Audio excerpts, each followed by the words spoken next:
If you never act upon the signs that you receive, then you're never gonna. And then there's a bitch, get the fuck out of the way. What that journey was like of going from 0 clients to having sold out monthly psychic readings, 3xing your prices, 5xing your follower count. Oh my gosh, yeah. Well, and then it's like the rug gets pulled out. They usually come to me in a human form. I think a big mistake that a lot of people make is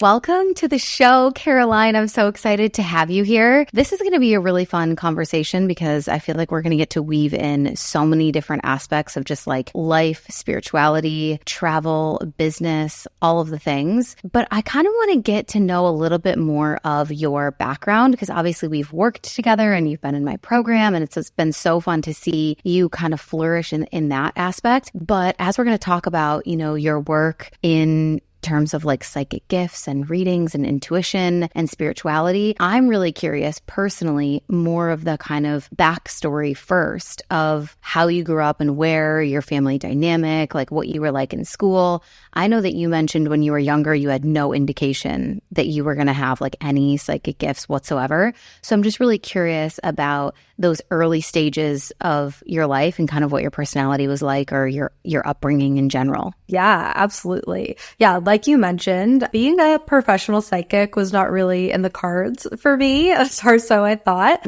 I didn't grow up in a particularly spiritual or religious family. I'm just from the suburbs of Connecticut. I was definitely always a really sensitive, creative child. I was always, I loved animals. I was like obsessed with horses and dogs, and I would always like talk to them. I think I was intuitive in a lot of the ways that most kids are, right? Like talking to your animals, playing little games, having imaginary friends. And looking back now, of course, I see all of the signs, but I definitely wasn't one of those kids who, was like seeing dead people or like looking through walls or like having visions. And some kids do, and some people do, and they have clear indicators that they might be psychics or work in this field. But I just kind of had that natural, childlike intuition from an early age, but it wasn't like a clear indicator of, oh, you'll be a psychic one day. I just always thought I was a sensitive, creative kid.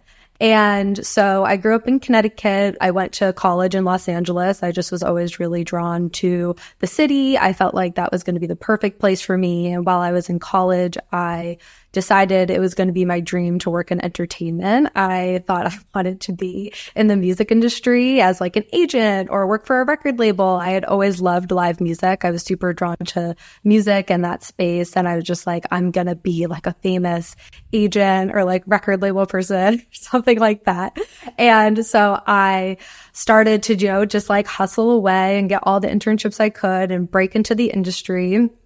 And it was while I was doing that type of work that I started to realize that that wasn't where my heart was, where my purpose was. And I started to, I guess, look for something more deep, more meaningful in my life around that time. And that was when I started to go through, a spiritual awakening, some might say. And so I started to get into, human design, astrology, listening to all the self-help podcasts and the spiritual books and everything like that. And that was kind of my introduction into this world after having been, I guess, never introduced to it for so long. I just thought my life was going to be this like college to corporate to retirement, and that was it. But I quickly realized, going into the workforce that I don't think I was made for that type of work or a traditional job. I realized something was missing. What do you think? I know so many people go through this of realizing what they thought their life was going to look like or the vision that they had when they were younger or getting into college or deciding on a degree or even like beginning in the workforce and then being like, oh my God, wait, was this vision even mine? Like, why did I ever want this? Or maybe it was right for a time and then you realize that it no longer is a fit. What were the indications to you that because you said you started to realize that it wasn't where your purpose was? What was going on or what feelings were you having that made you feel like, the dream of working in the music industry or something like that was just not it for you anymore? How did you know that? I think I just started to really lack motivation. And at first I started to have the inner dialogue of like, oh, you're just lazy. You're like, I don't know. But I think I just realized I was like, if I really wanted to do it, I would do it. I would go to the networking events. I would meet the people. I would work really late hours. I would get in early, and I just wasn't doing that, but I knew I could, right? I could feel the potential and the energy within me. I wanted to, but for some reason it just wasn't clicking. And one of the other big indicators for me was I kept chasing. So I'd be like, okay, well, like this one's not working. So let me try another job, another company, another title. Once I get more money, once I work at this brand, once I work for this music venue, then I'll feel XYZ. And the feeling would never come. And that's when I started to realize, oh, maybe there's something deeper going on here that I need to look at and assess. So it felt like a lot of lack of motivation, apathy, feeling just down. There was definitely a bit of like anxiety, just not feeling really comfortable or safe, or like the lifestyle and the way I was working was really suited to me. And yeah, I think those were just kind of like the key points where I started to realize, okay, maybe this isn't it. Yeah.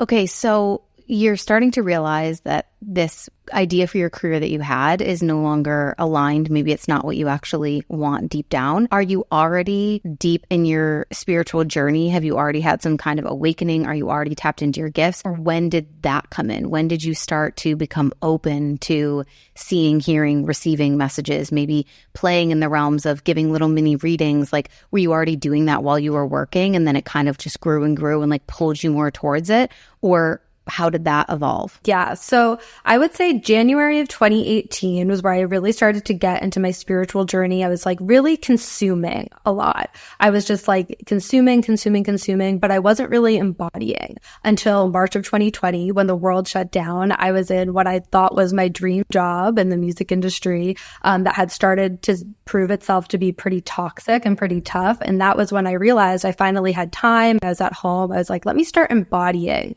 some of the things that I'm learning. So I started to meditate. I started to get into, journaling. I started to get into some of these self-care practices that actually started to allow me to hear my inner voice and my intuition for the first time. And it was around that time that I started to hear and receive messages. I had never really had that before, but it would be things like I would be on the bath and I would hear a voice that wasn't an external voice. It would be like my thoughts, but a little bit more detached. It's what we call clairaudience in the psychic space. And I started to hear, if you keep working in this job, if you keep working in this way, you're going to get really sick and it's time to find something new. And I heard that multiple times, and I would be meditating and I would start to see visions, and I was a little bit confused. I was like, where has this come from? But I realized until then, I had never taken the time to slow down. I had never taken the time to connect for myself. I had never taken intentional space to get clear and quiet and hear my inner voice. And it felt like as soon as I did that, it was like the untapped potential within me for accessing my intuition just suddenly came online. And so I was like, oh, this is pretty interesting. And so, so I'm working at this time. I fortunately was able to, keep my position in the pandemic. And interestingly enough, I actually ended up having more work than I used to. And so I was, burning out, like burning myself into the ground, like working really, really hard. In the background, I was just like doing all of this stuff to keep myself, feeling grounded and less anxious and not super depressed. I felt like this connection to my intuition and my inner self became like my lifeline in a really hard time. And I realized, maybe this is the thing. Because up until that point, I was, reading about human design and astrology, and I liked all of that stuff. But I didn't think that being an astrologer or a human design reader or even doing tarot was really like the thing. Like it didn't hit. And I knew I hadn't found the thing that had hit yet. And I had never seen a psychic up until this point. And I was really struggling in my job. It was the pandemic. Things were hard. And I was like, maybe this is the time. And so I just told the universe, if I'm meant to go see a psychic, like make it really easy, make it super obvious. I wasn't going to just like Google, psychics in LA. And who knows what you would find Googling psychics in LA. Exactly. Like it could have been interesting. Yeah. And so I was like, or dangerous.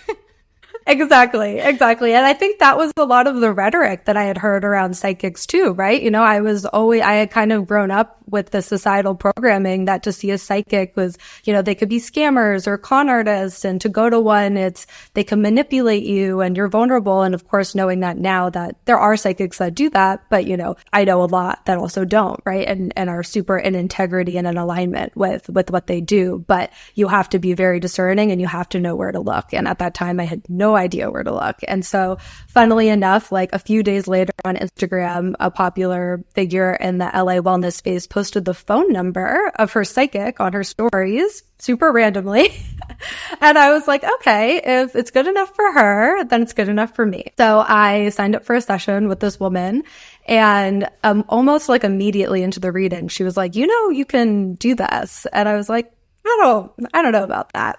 And she started to, get into these past lives that I had doing this. And she was super specific and just like really picked up on a lot, to the point where I was like, wow, okay, I really believe this woman. She has picked up on so many things that I had never told her. And if she thinks I have this inclination towards these gifts, which of course I knew in the background were already coming online, then maybe this is something I need to look deeper into. And after that reading, I started to go down the rabbit hole of psychic things, which I hadn't been doing. I had been into all this other stuff, but I had never bought a book about, being psychic or gifts like that. So I started to do my research, and it felt like the universe was just like placing stuff in my lap. Like I would be in a bookstore and a title would jump out at me, or I would be on Instagram and the perfect post about, the clairsenses would see me. And I just felt like all of a sudden, like my whole field was flooded with like how to be more psychic information in a way that I had never had before. And about a month after that, I found a course to, develop your intuition and do psychic gifts. And it was the pandemic. So I was like, perfect. Like, let me just like do this as a hobby. It was the first course or class I had ever invested in. It was probably the biggest investment I had ever made in myself up until that point, but it felt so right. It just felt like, wow, this is a really fun thing that I feel called to do. At the time, there was no inclination, like, this is going to be my business. Like, I'm really going to like get into the reading game with this. I was just like, this could be fun. Like, we'll see what happens. And I did the course, and in the class, you practice with people, strangers from all over the world on Zoom. And I would be practicing, and people, I would be getting downloads and messages, and I would be, seeing people's loved ones coming through, and people would be crying and be so grateful. And that was when I realized, at first I was, in this whole intuitive connection thing for me, right? To access my own intuition, to have more clarity, more self-trust, to cut through all of the noise of all of these like human typing things and really figure out what my purpose was. But then I realized, this can be a beautiful way to be of service to others. And it was the first time that I really felt called, to use my gifts and my creativity and these innate things that I have to serve and help others. And that was when like the light bulb went off, of saying like, this is something I love to do. And I would love to give readings to people professionally. A lot of people feel the imposter syndrome with whatever it is that they're going to start putting themselves out there, any type of business endeavor. But I can imagine that it's also there, especially when you're relying on this internal gift, that maybe there's the fear of like, oh God, is it going to stop working, or is it going to come online? Or like, what if nothing comes up? What if I do a session with this person and I'm just like drawing a blank and I'm like nothing? So what was that like? And how did you actually start doing this as work and getting into doing readings? Did you just practice with loved ones or people that you knew first? How did you get your first like paid client? Yeah, I just started practicing with like anybody who would give me their time and energy. Your intuition really is like a muscle, right? And that's why so many people feel disconnected from their intuition, because it's a muscle that we haven't been taught how to practice, how to flex, how to move. And as soon as I was done with that course and, having the accessibility of practicing with the people in that class, I was just like, I need to keep doing this for other people. And I would find, like Instagram groups, Facebook groups, and I would post, free readings. I actually, funnily enough, wasn't doing it for family or really any friends. It was kind of a secret. Like, I was a very closeted psychic, because up until this point, I was like, everybody knew me as like this girl who was going to be in the music industry. And I had this whole identity, and I was very, secretly doing this.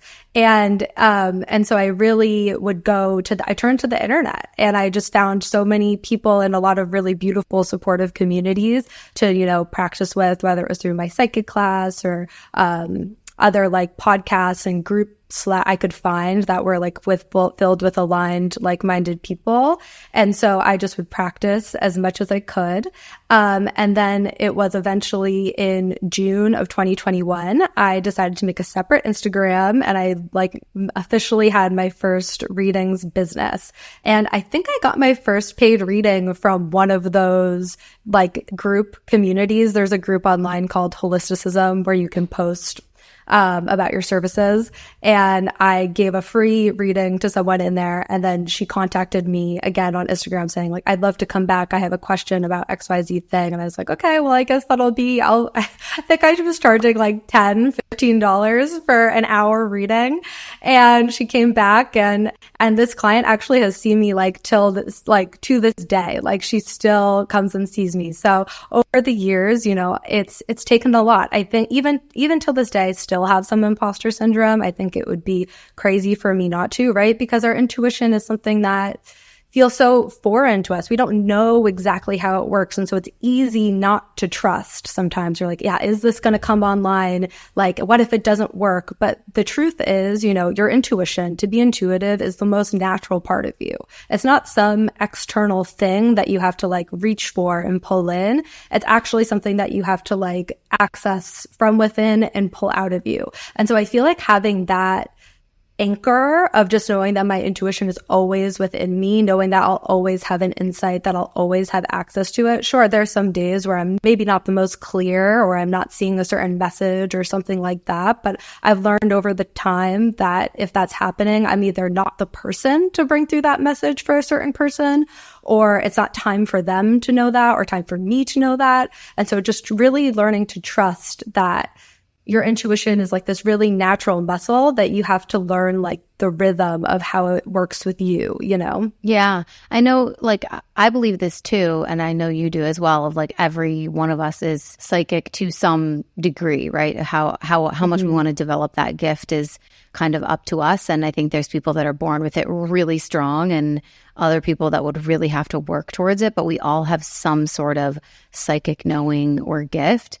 I'm curious to know through your experience, and also I know that you help people with this now of developing more of and strengthening that connection to that source of infinite wisdom, guidance, higher self, intuition, whatever you want to call it, the spirit realm. You mentioned there's some days where you're not as clear. So I think it would be cool if we could talk about one, what are some of the ways that we can strengthen our connection, no matter how psychic we feel that we are in this moment?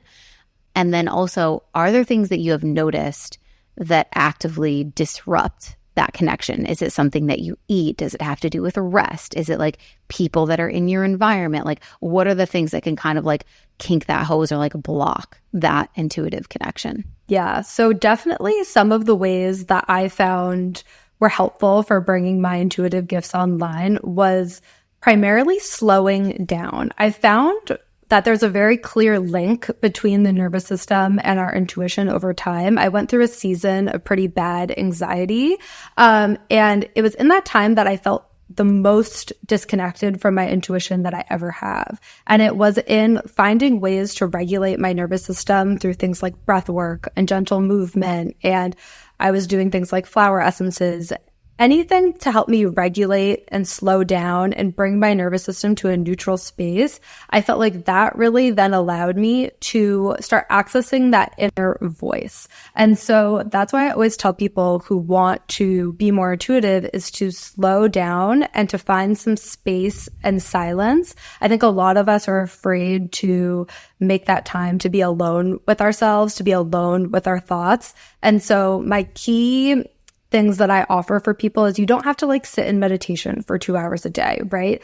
I consider meditation intentional time where you're just with yourself. And so that can look like sitting in meditation, or it can look like taking a walk without your phone with just gentle music. It can look like taking a walk in the forest. It can look like sitting in the park. And so I feel like a really key, quick practical tip is notice where you can spend 30 minutes to yourself without any distractions and just set the intention of connecting with your soul and your intuition. Our intention is everything, right? That's what moves energy. And so if you have the intention to connect and you're creating that space, it's almost guaranteed that you're going to have some sort of intuitive download or insight drop in. Other things that I find really help our intuition are, eating really clean. I definitely started to drink a lot less alcohol, in the time that I started to give readings. Not that I never do, but, I know that what the days I do, or I've, am maybe a little hungover, I'm probably not going to be, giving readings for people or anything like that. You really want to be, eating and consuming things that keep your channel and your system really clear. I also don't do a lot of caffeine. I feel like that really heightens my nervous system and can make me more anxious. And so noticing what's in your diet, and not just in terms of food and beverages, but also in terms of media, right? I felt like the times where I've been least intuitive or the times where I'm scrolling constantly on my phone, where I'm watching, all different sorts of TV. And it doesn't even matter what TV. It can be an amazing educational podcast or show, but if there's too much input, there's no time for space, right? There's no time for processing. There's no time for you to just be with you. And so again, noticing what the diet of consumption is physically, and then as far as media and other things. Other ways that you can begin practicing with your intuition is just playing with magic, opening yourself to the possibility of magic. A really fun way to do this is by working with signs, right? Just asking the universe, to show you something or to present information to you. I feel like that is what helped really build my trust. And I'll know about angel numbers. I feel like angel numbers are a really fun way to do that, or just asking for something random, like a purple elephant. And then when you see that, you get really excited and it makes you want to connect again. I think a big part of intuition and working with bringing psychic gifts online is remembering that there is the possibility for magic. And these other ethereal beings are always trying to get our attention if we're willing to listen. Okay, let's dissect a little bit more the asking for a sign, because I know there's a lot of people listening that either already do this and love it and want to hear more about it, or people are like, I've always wanted to do that, or I've tried, but I haven't received my sign. So what are your top tips? And I think I told you this. It's one of the original episodes on this podcast. You guys scroll all the way back to the beginning. I think it's one of the first 3 episodes, how to ask for a sign. And I remember when we first launched the show, there were so many people messaging me oh my God, I got my sign. They'd never gotten a sign before, and they were freaking out, sending me pictures, long DMs, messages. It can feel so exciting and validating when you open that channel of communication between you and something larger than yourself, whether you want to see it as a sign from God or the universe or your spirit team or however you identify it. But it can feel really, really exciting and validating. So what are some tips, or how do you like to go about it in terms of asking for a sign? I don't think it has to be this crazy complicated process, but I also know that sometimes people are and maybe it's that intention piece that's really important to talk about, of setting the intention in a really clear or purposeful or appropriate way. Because I think a lot of people are oh, look, just send me a sign, but they're not really clarifying, or they're not actually setting an intention. So from your perspective, what's going to help someone actually do this in a way that will be meaningful to them? Yes, I totally agree. I feel like the intention piece is huge. That's one of the first things I tell people, right? The universe, like I said, responds to clear intentions. And I think a big mistake that a lot of people make is they start asking for signs when it's something really big, right? Show me a sign that I should take this job. Show me a sign that I should break up with my partner. And they haven't had any build up until then, right? They haven't exercised that muscle to trust and know. So the universe could be showing them all of these signs, but they're not trusting. I posted a reel the other day, that feeling when you ask for a sign and then you get it, but then you ask for more signs to validate the sign. I feel like that's what a lot of people, they get stuck in that trap because they wait to ask for the big thing. So I always recommend to start your journey with working with signs for small, low stakes things. So something that you can do is, just being asking the universe or letting it know that you want to strengthen your connection with it. And that is the clear intention. And you can say, okay, with that, I want to see, a big thing of red balloons. and you just ask for something random and you don't set a time frame. I always say if there's any time limit, the universe doesn't love that. And so I wouldn't do anything too like constrained to a time, like less than a week. Give yourself about a week or more for the universe to show you the sign. And that is kind of how I would go about it. So start asking for like low stakes stuff, should I read this book? Should I take up this hobby? And then set a really clear indicator that is not super common. I feel like people are just like, oh, show me a bunch of angel numbers. But I feel like at this point, like the veil has become so thin over time that we're actually like oversaturated with angel numbers and we get overwhelmed. We're like, I'm seeing 555 everywhere. I'm seeing 444 everywhere. Like, is this my sign? Like, pick something very specific, niche, and unique, and just use your imagination and use the first thing that comes to your head. It's also a really fun way to work with signs by connecting with someone who's passed over. Generally, that's little bit less low stakes because you're not asking for like a specific message. You're just asking, to feel their love and connection. And so using something that makes you think of them, like a song or an animal or, even like a phrase can be really helpful. Beautiful. Yeah, I think it's important to mention that part, which I talk about this a lot. I would say don't ask for a sign unless you're ready to receive the answer, which basically means, to your point, if you're going to ask for a sign and then completely doubt it and ask for a million more signs to confirm it, then maybe don't ask for the sign. That's just like my kind of like ruthless perspective. I'm like, I just find that there's few things more offensive to the universe, God, spirit team, whoever you believe is sending you the sign, than to say, please, please, please show yourself to me, reveal the next step, help me. Are you there? I'm searching for connection. Show me something. And then they do it and you're like, I don't believe you. Like, I don't believe you. I don't trust you. I'm just going to stay stuck and keep wondering and ruminating and sitting in inaction.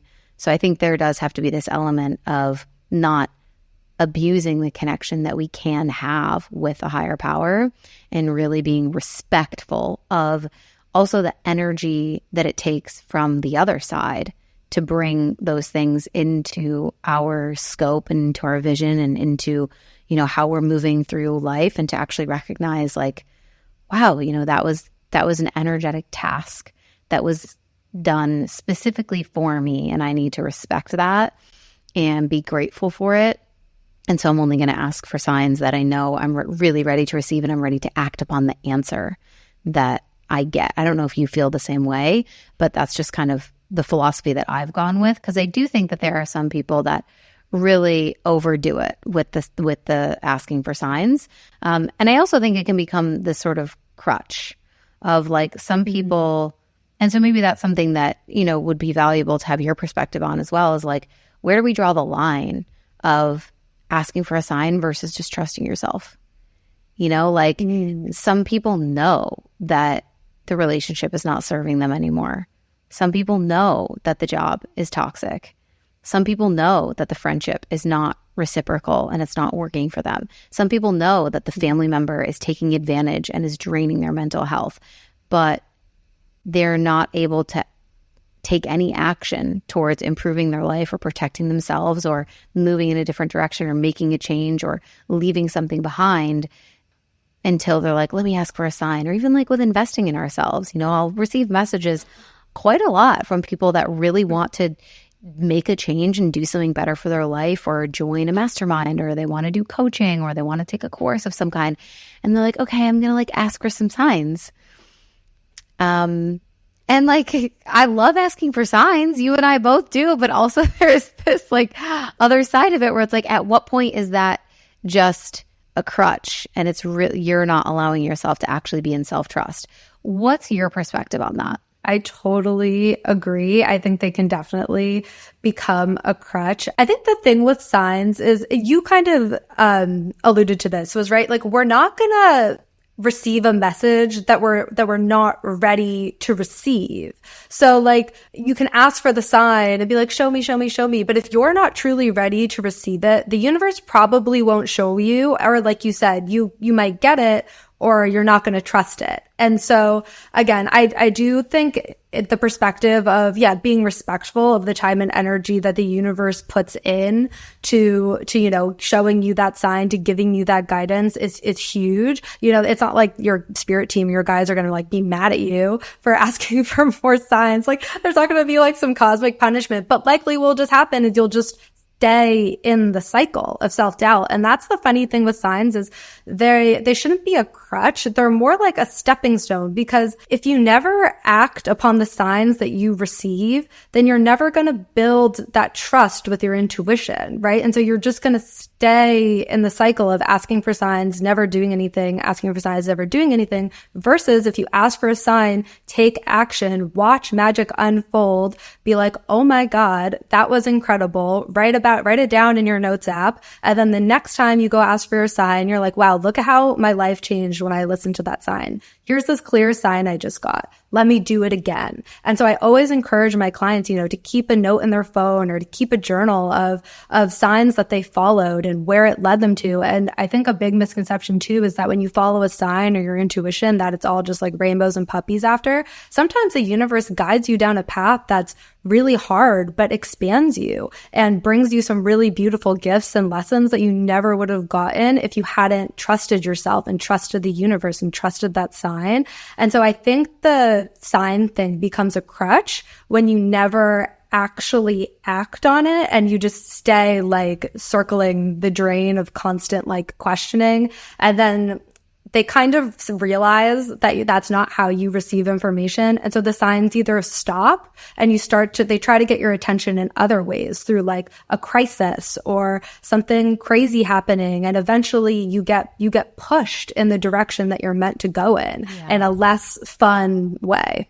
Yeah. No, we've all experienced that too. I think at some point or another where you've known something, you're like, I should really do something about this. I should probably quit. I should probably let go. I should probably set a boundary. I should probably tell that person. I should probably have that conversation. But you don't, and you don't, and you don't, and you don't. And then it's like the rug gets pulled out. You get fired, or they break up with you, or you find that they were cheating, or like it's more explosive because it's like, okay, she's not getting it. So I'm going to have to like really shake everything up so that it's so obvious that it cannot be ignored.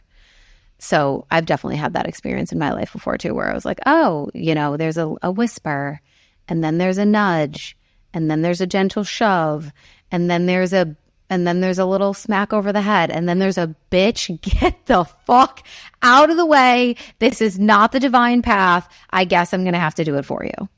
And that's like the more painful path, but sometimes it's also what we need. Totally.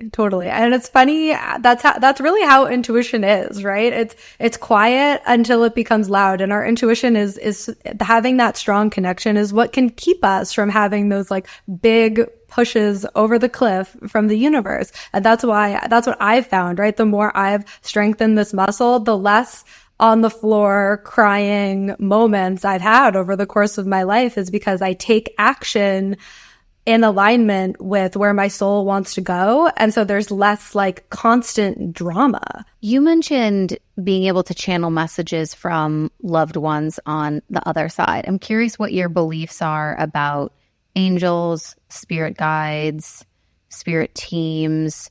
Are they loved ones? Are they other entities? Is it a combination of both? Are they archangels? Like, who are they? What are they here for?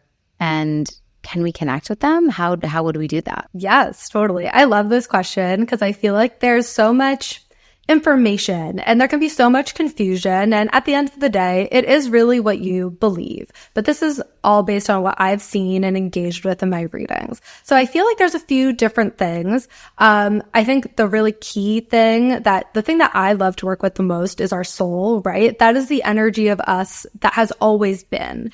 It's our energy that we bring to every lifetime that we come to Earth with. And the core essence really remains the same. And I feel like if you close your eyes, you can feel what your soul feels like, right? Like you probably feel this like loving, kind energy. My soul, I feel like, is pretty funny and cheeky, but also very wise. And so I always have people, as an exercise to meet your soul is to, get into meditation, get into your heart space and write down all of the qualities that you feel like you bring with you, no matter where you go, the parts of you that have always been. Because I feel like when you have that connection to your soul, that's really like the thing I feel like we're getting intuitive messages from. Now, to connect with other entities, that's more like what you would go to a psychic for, or if you want to connect for yourself, you can totally do that. I see like the next thing beyond our soul that I often connect with is our spirit guides. Those are not past loved ones. They can be in very, very, very rare situations, but think about it like this, like your spirit guide is with you all the time at like an omniscient level. So if they were alive having a human experience, they wouldn't be able to constantly be offering you support, right? Like your spirit guides are on 24/7, 365. They never take a break. They sit down with you before you come into a lifetime. They're like, I see them as cosmic tutors, basically. They're people who have lived a lot of lifetimes and then graduated and want to pass that wisdom on. And so, they find your soul in the other side and they sit with you and they map out, okay, I think this life will be really good for you based on what you want to learn. I think you'll be really into this. Like this family could be good. It's like a guidance counselor. Literally. Like, this is going to be your career path, aka your next lifetime. Yes. Exactly. Don't worry, I'm going to help you the whole way. Oh, yeah. Yeah. But it's like, but you also have to remember to listen. And a lot of us don't remember to ask for that guidance and support. But the spirit guides are always there. And that's really any of the entities that I'll eventually get into, right? They're always there, but they really respect our free will. And so they kind of are like waiting in the wings for us to remember that we can ask for help, that we can invite them in. And our spirit guides will often give when I'm connecting in a reading, they give a lot of like tough love answers. Like you said, they're like a guidance counselor energy and they kind of want you to figure it out. But if you're going through like a lot of pain or something like that, they'll really do what they can, to ease the path and to help you out and to provide really clear signs and indicators, to move in other and different directions. So that's spirit guides. How do you, about the spirit guides, because I've had a reading before with a psychic who taps into spirit guides, and I thought it was so interesting when she described to me like how she saw them. Okay. Do you have in like your readings, is there any like physical or like visual representation that comes through for you?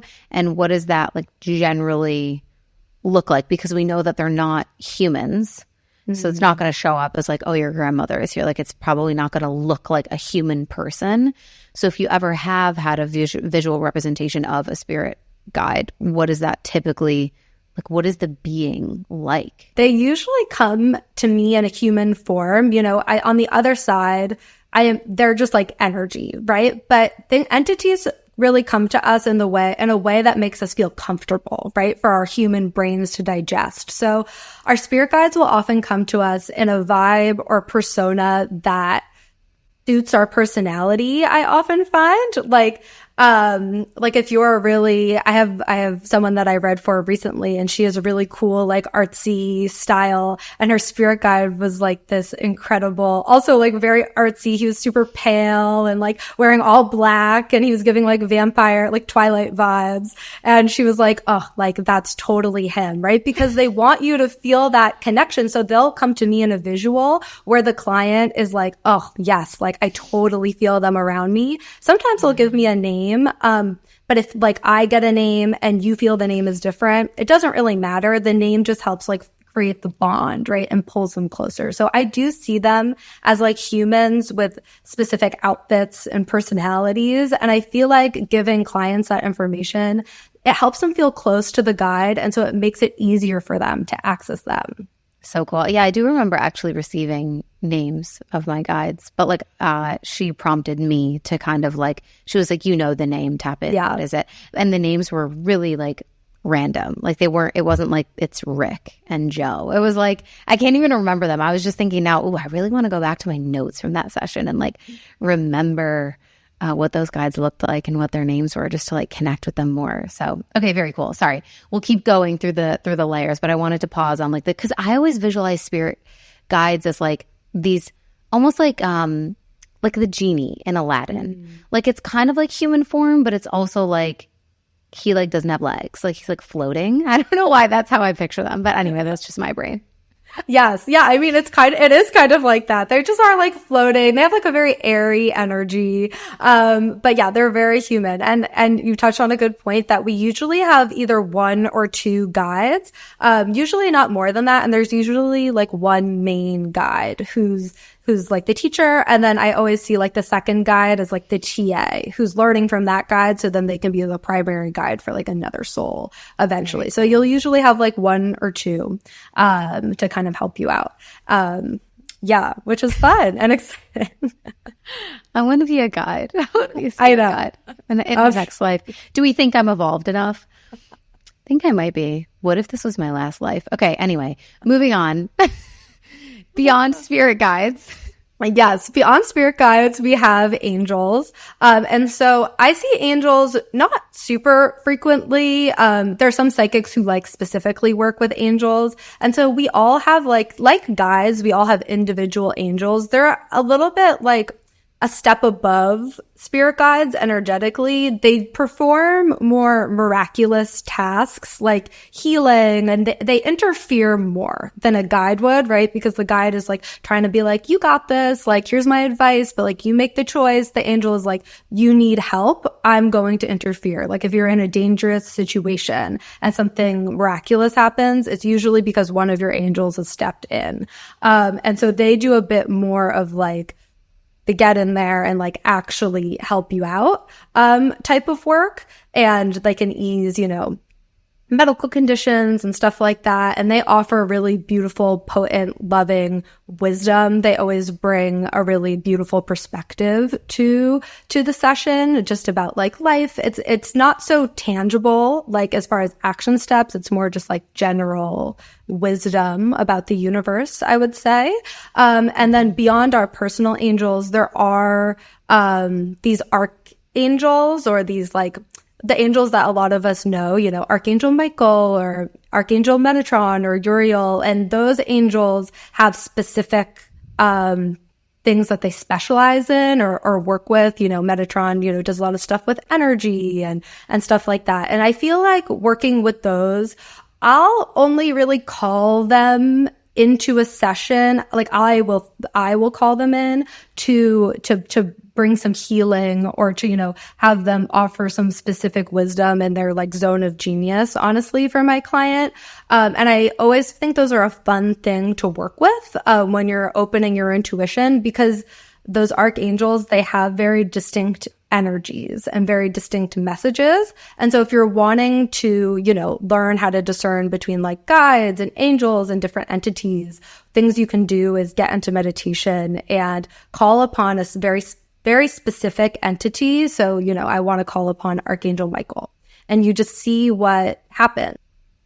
Visualize, you see what you hear, you see, maybe you feel some sort of energetic presence, and you make note of that. And then the next week you work with a different entity. This week I want to connect with my guide, and you just note the differences, right? Because there are very subtle things. Maybe you feel a certain way when you're connecting with your guides versus a different way when you're connecting, with Archangel Uriel. And so you want to be very intentional and specific about who you're connecting with. And that's going to help you like discern between the energies. Do you think, I heard this recently, I can't remember where, someone was kind of talking about this idea of how, our souls choose the lifetimes that we enter into, and we kind of know ahead of time what our family is going to be, what a lot of the challenges are going to be, and we're choosing the path because it's a way for our soul to evolve or learn certain lessons that we still need in order to grow in our soul's journey, and that even potentially our death is almost like predestined,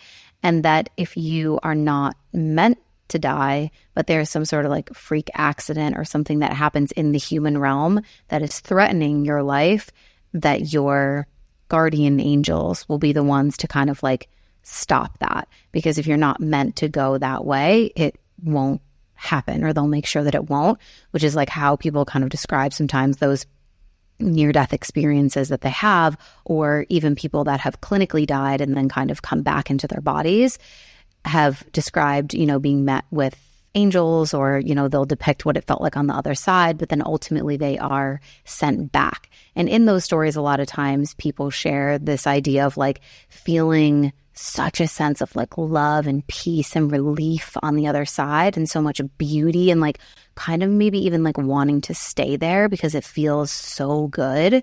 But then having those angels or guides kind of communicate to them like, you have to go back. And so even sometimes unwillingly, they're like sent back into their body, whether it's like on the table in an operation where they flatlined and they clinically died, but then they're brought back. Or, I watched the Netflix documentary. I'm sure you've seen it. What is it called? Life After Death. Yes. Life After Death. Like, there's so many different things about different spiritual modalities and mediums, and every episode is kind of a different thing. But one of the initial episodes is about people that have clinically died, even for like kind of crazy long periods of time, like 30 minutes pronounced dead, and then come back. And it's like that experience of like being brought back because it wasn't their time. Do you, just from your perspective, just because this is like an interesting conversation, not that we're talking about like capital T truth or that we know what happens when people die, but like from your experience being connected with entities on the other side, do you feel that maybe that is perhaps a fair possibility that our death is predestined, and that if we're not meant to die, our angels will be the ones to save us? 100%. I definitely believe that is, to me, from what I've experienced, extremely true. I do think we have an allotted amount of time here on this earth, right, that we choose. How much time can we learn our lessons in what ways? Like you said, we come here, kind of with an idea. We have like the course syllabus, right? Like we don't know like the exact topics in every class or every chapter, right? But we know like the general outline, like the themes we're going to cover, and we kind of know, when the class ends. But like you said, there are certain, I've had it described to me by my guides before as, exit pathways, where there are, but between like the time we were born and like that chosen time of death, there are a few like exit paths where like if we're super not in alignment, or if something is for whatever reason we need to exit more quickly, there are those exit paths. But how I see it is usually there are angels waiting by those exits, being like, is this really what is needed? Is this in your best interest? And like you said, people will pass over and then come back because their time is not done, right? They weren't meant to like get off that exit. They have to come back and finish. And the other side is a beautiful, magical place, right? We leave the weight of our human form behind. We remember all of these beautiful universal truths. We feel all of this beautiful, infinite energy. And it's a tough thing to leave when you remember it. And I think that's why we come into Earth so disconnected and so forgetful, because if we remembered what we were missing out on, we'd all have pretty short lives here because we would just want to go back. So that's why it's usually like a lifelong journey, right, of remembering and tapping in, and you can get close, but you'll never experience the full magnitude. And that's why those near-death experiences can be so powerful, to have that remembering and that remembrance. But I totally see it how you just described it. Yeah, so interesting. Well, that's a cool documentary for anyone who's like really spiritually curious or just like super open to these topics and wants to like dive even way deeper. I remember that kind of blowing my mind, just being very wild. There's things in there also about like past lives. And when I was getting certified in my like past life regression therapy practitioner training, I found that like so fascinating. So just very, very cool stuff. But I want to talk a little bit about your journey of taking all of these, gifts and everything that you've cultivated, and your ability to really channel messages and help people and wanting to make an impact, and seeing that as a more purposeful or fulfilling path in terms of your career, and actually turning it into a business and building something that could help you actually make a living, so that this can be the work that your soul does for the rest of the time that it feels really aligned for you to do so. So obviously, I was lucky enough to have you as one of my incredible clients inside Abundant and Ambitious.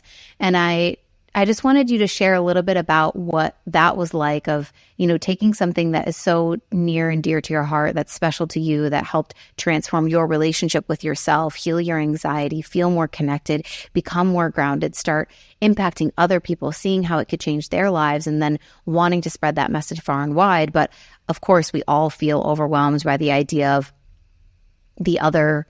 If you are a really heart-centered practitioner, you're like, I want this to reach the masses, but also all the businessy stuff can be really overwhelming of how do I market, how do I sell, social media, showing up, getting clients, leads, sales conversations, handling objections. Like there's so many things where we're like, oh my gosh, I want to do this work, but I don't necessarily feel like I'm a master at all these other things, because you have to wear many, many hats when you're first starting out. So I'd love to hear from your perspective what that journey was like of getting inside A&A and going from 0 clients to having sold out monthly psychic readings and raising your prices 3 times, 3xing your prices and being so fearful that, no one would buy, and then having even more bookings come in. You really made a lot of progress in that container together. And I think it's incredible to share some of that journey, really finding your voice on Instagram and showing up more unapologetically, like 5xing your follower count. There was so much growth. So from your perspective, what was that journey kind of like, and what are the parts that stand out to you the most? Oh my gosh. Yeah. Well, everything you just mentioned would not have been possible had I not done A&A. And what you mentioned about, being the spiritual healer and wanting, to share this work with as many people as possible, but literally not knowing how to do it, dealing with all of the feelings, of guilt for even charging $10 for a reading, feeling like everybody should have access to this for free, but also knowing in my heart, like, this is something that I want to use to support my life and do every single day as much as I can. And there needs to be some sort of fair energetic exchange. And how do I go about that? And also just feeling completely lost and unequipped to handle all of the different pieces of entrepreneurship that you mentioned. That was not my background. I didn't grow up in a family of entrepreneurs. I had never seen anybody really doing this stuff until around that time in 2020, where I was realizing that the corporate track that I was on wasn't for me. And I was like, okay, I'm interested in entrepreneurship. How do I make this work? And I feel like I bought so many books and I just read so much stuff. And I was that person who was signing up for every free freebie download, trying to get as much as I could, because at the time I didn't have a lot of money. I was scared to invest in myself. I had never done that before. So in 2021, I opened the first iteration of my business. And for an entire year, I struggled. I was just I had no idea what I was doing. I was undercharging. I was really burning myself out, doing too much stuff for free, posting on Instagram and getting no engagement because I wasn't posting the right stuff. And it was in that year that I think I found you, Sam. And I followed you on Instagram, and I just was so attracted to your energy and your vibe. And you were one of the first business coaches that I think I ever followed.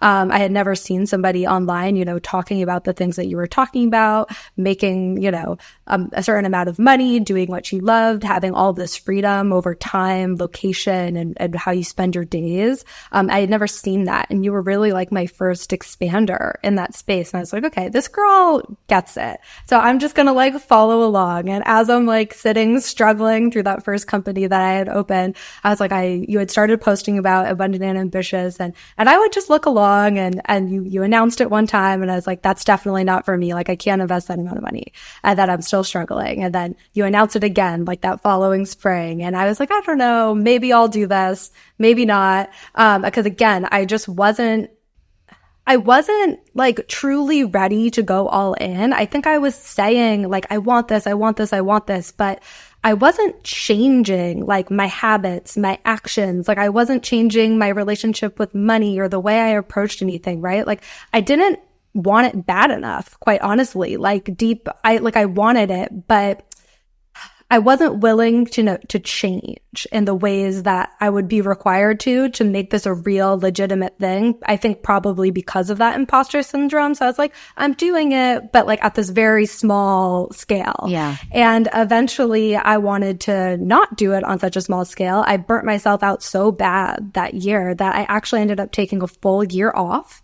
And I told myself that if I'm meant to do this work, it will come back to me naturally. I will feel the call and it will be time to go all in. And I won't, like we talked about earlier, I won't deny the sign and I will actually take action. And that year, I really had to tend to the foundation. I had to tend to self-worth, self-image. I had to rebuild the foundation that I wanted to build the business on. And I feel like that's something that not a lot of people talk about, is having a first iteration of your business and then taking a break to pause and recalibrate and really notice the foundation upon which you're building, because I was building on some shaky foundation and it wasn't going to work. And I had to reset. And that was the year I got really into nervous system work and healing my anxiety and all of that.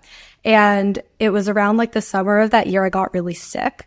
And when we get sick, it was one of those big pushes from the universe asking me to reevaluate what I was doing with my life. How do I want to spend my days? What would I do if I was healthy, right? When you're sick, it makes you really think about, when I'm finally healthy, how would I be spending my time? And the thing that kept coming back to me was, I want to do psychic readings. If I'm here on this earth and I'm not doing that, then what am I doing? And that's when I started to have the pull to do readings again. And I started to slowly come back, started to slowly practice. And you had started posting for your around the Black Friday sale. And I messaged you being like, I think I want to do this. And you sent me an answer that was really funny because I had also invested in another course. What did I say? I had also invested in another course. I had invested in a health coaching course because that's something I just still, just to see. All right. I was like, I'm finally healthy again. I'm ready to take action. The psychic thing is good, but maybe I'll get into health coaching. So I signed up for the health coaching course and I was like, I'll do ANA later, but you were posting so much. And I was just I'm just feeling so drawn to this. And I messaged you being like, I really want to do this, but I just signed up for this other course. And you would think you said something like, well, if you are you sure you're not just using that as an excuse or something? Or it was it was a very tough love answer. And I was like, you know what?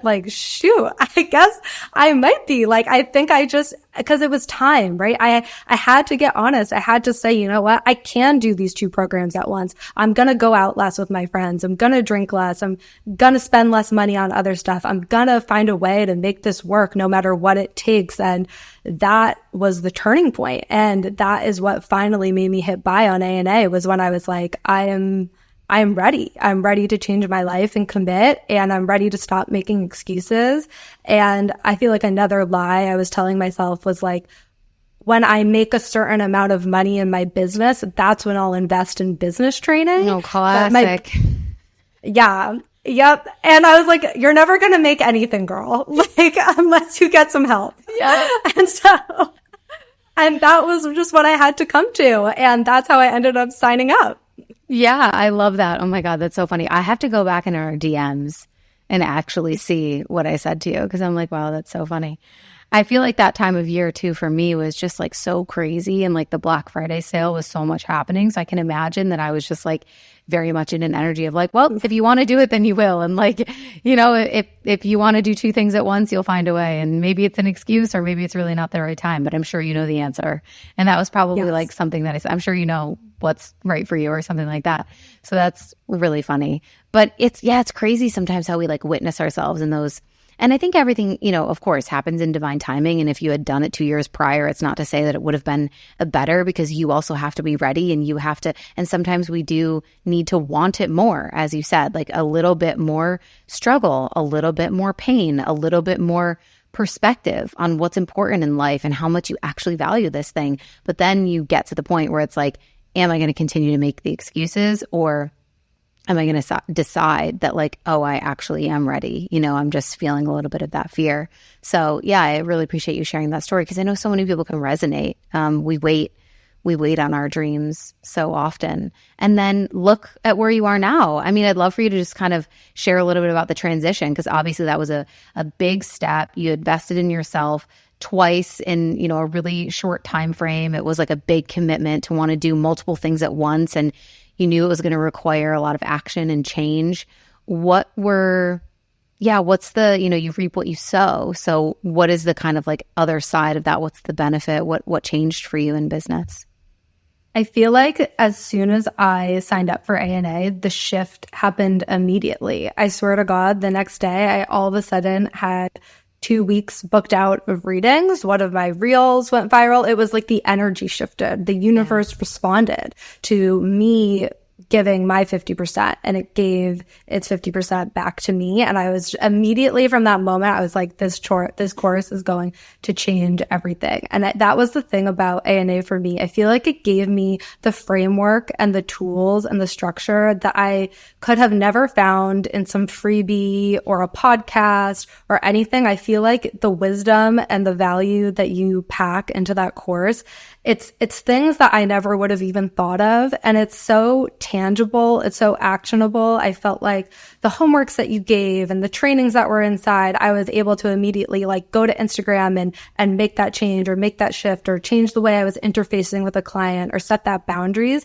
I feel like the biggest thing though for me that ANA gave me was the way I was messaging and talking about my work. I feel like you have such a divine gift for understanding what people really want. And I feel like the training inside ANA around, messaging and showing up on Instagram and how to get people to resonate with your story, that shifted so much because most of my clients find me through Instagram. That's like the main funnel for how my clients find me. And when I started to dial in my messaging, when I started to show up with the same energy that you do, or a similar version of it, because I was in close proximity to you. I was in your world. I was able to be like, okay, well, she's doing it like this. I feel like I can get the confidence, to show up. And, even if I flop and I'm embarrassing because I haven't done this for as long, it doesn't matter. I feel like you were just always there being like, so what? So what if it's embarrassing? So what if this reel flops? And that was the thing that I needed to have me keep going. And it was from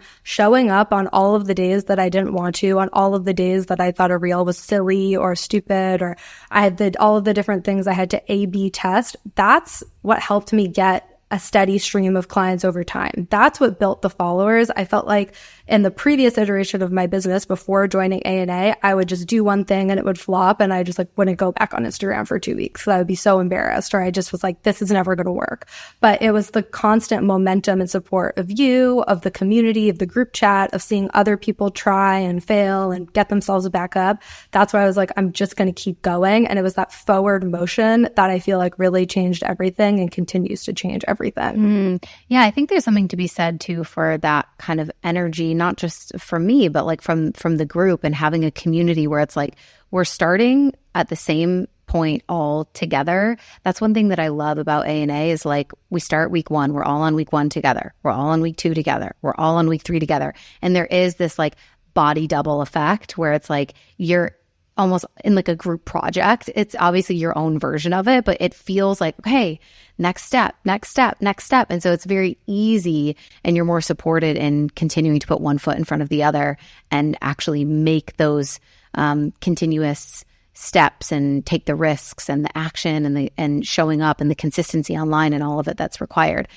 But yeah, I agree. I think that, messaging, and I think that's one of the things that is one of my strengths for sure. I know that I have a stellium in the house of communication, and my south node is in the house of communication. And so a lot of my mastery in this lifetime is about messaging and knowing what people want and how to frame things in a way that's going to grab attention and all of that. So I love that I get to share that with you guys because it's such an invaluable tool. And I'm also glad to know that something that maybe comes relatively naturally for me can actually be taught and received and learned by someone that maybe it doesn't come as naturally to. So I love seeing people start to really make shifts in their messaging and thrive and attract clients through that. It really means a lot to me because I'm like, oh gosh, I have this natural thing. I'm sure you feel that way with intuitive gifts. It's okay, this is coming to me naturally, but how do I help someone else cultivate that? And I know that's part of another iteration of your work that you're even moving into now is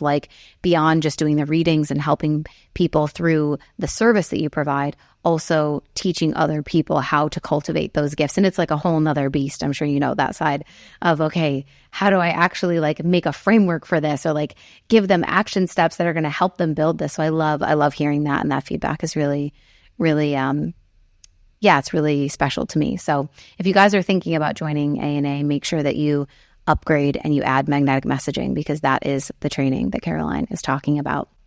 But for all of you that are like, I love all of this, I want to dig deeper into the spirituality side of things, Caroline, can you share with everyone where they can find you if they want to do a reading or they want to learn how to tap into their own gifts? Like, what's the best way to connect with you and to learn from you?